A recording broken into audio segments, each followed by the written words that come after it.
What's up, everyone? Welcome back to my channel.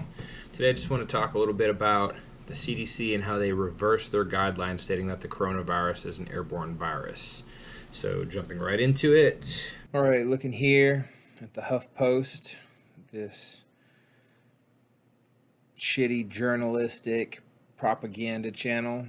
They're saying here, just reporting on it, CDC reverses guidelines stating that the coronavirus is airborne virus. They reversed an update made to its guidance. The health agency said that update posted to its website was made in error. A draft version of proposed changes to these recommendations was posted in error to the agency's official website, the CDC said in a statement posted to its website on Monday. CDC is currently updating its recommendations regarding airborne transmission. So looking here at the CDC's website, updated today, September 21st, COVID-19 is thought to spread mainly through close contact from person to person. And I think it is just so important to highlight that it's thought to spread, because that's plausible deniability. If people find out later, if you demand scientific proof and then they never provide it, then they can say, oh, well, we thought that was the case. So some people without symptoms, again, protective language for themselves, may be able to spread the virus. We're still learning about how the virus spreads and the severity of illness it causes. So right there, just covering themselves like, oh, anything that we've said at this point could have been wrong, and it's okay because we're just learning. Person to person spread. Virus is thought to spread mainly from person to person, between people who are in close contact with another within about 6 feet, through respiratory droplets produced when an infected person coughs, sneezes, or talks. These droplets can land in the mouths or noses of people who are nearby or possibly be inhaled into the lungs. COVID-19 may be spread by people who are not showing symptoms. So just there, the main way that they think it spreads is just a thought, according to them, that may be the case. And I want to show how this is, again, just not been proven, not even the case at all. So going back, looking here, April 2020, experts can't agree if the coronavirus is airborne. The spread of the Spanish flu is never experimentally confirmed. All right, I've covered this before, but I need to keep going over this over and over again until people understand it. In this study, Experiments to Determine Mode of Spread of Influenza by Milton J. Rosenau, MD, published in the Journal of American Medical Association in 1919. They isolated microbial mixtures from the throat and noses of carefully selected influenza cases from an outbreak location. The researchers then administered these to 10 young U.S. Navy volunteers without prior exposure to influenza, and none fell sick. They drew blood from influenza patients and transferred it to the Navy volunteers. None fell sick. They collected influenza patients' mucous membranes with swabs and filtered them to exclude larger microbes like bacteria. They then injected the filtrate into the Navy volunteers, and none fell sick. They brought the Navy volunteers to meet influenza patients. They shook hands and conversed. The patients also exhaled as hard as possible onto the volunteers' faces for 5 times. Then the patients coughed directly onto the volunteers. None fell sick. This example that we're looking at here was the Navy volunteers done after the prisoners. So they first did this test and experiments just like this on prisoners in exchange for decreased sentences or maybe possibly even letting them go. And they couldn't get any of the prisoners sick, so then they tried it on Navy volunteers. So this is the thing. I want this to be proven, and I've been going on about this all year, and I have not been able to find anywhere where they've been able to prove this.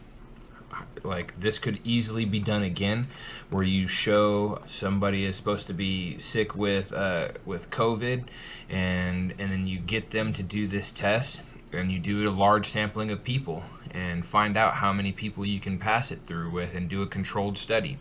It's not that much to ask for. It's fucking science. This is just a test, a experiment that can be done to confirm how the mechanism of transmission is.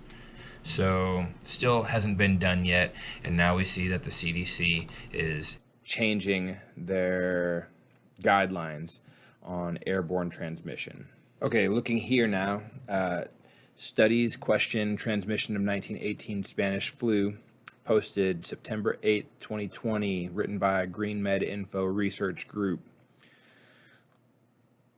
Copyright. Does that mean I'm going to get in trouble for sharing this?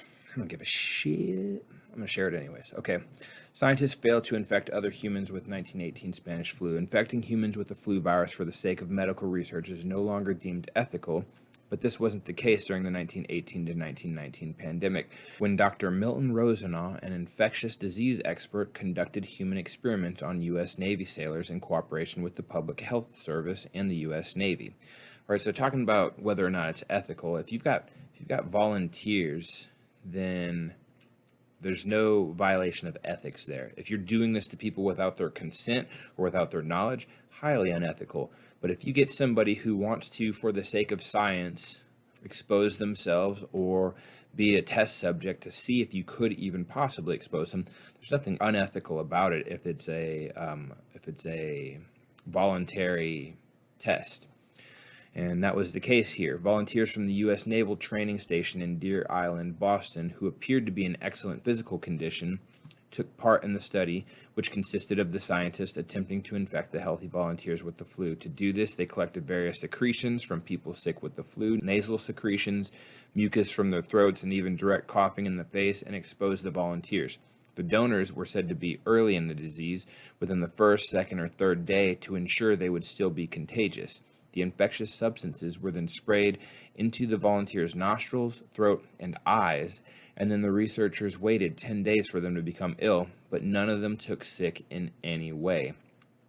So I think that's the case today, too. I think this is exactly the case. And I think that if anybody tried to replicate these studies, that this is what we would see again, that there are failures to show how the transmission actually happens. Okay, so I don't want to make this video too long, but the main thing that I wanted to just point out is tests to prove the specific transmission method are still either not being conducted, or they are being conducted and the results aren't being shared, or just people are totally unaware that this is something that should be looked for. So I would love to see it. If somebody can show me some information that shows exactly how a supposedly infected person was able to transmit to a healthy person. I have been looking for these. I've been asking people for them. I've looked at a crap ton of studies myself trying to find the exact transmission methods, and there are so many problems with everything that I've found as an explanation for how this is transmitted.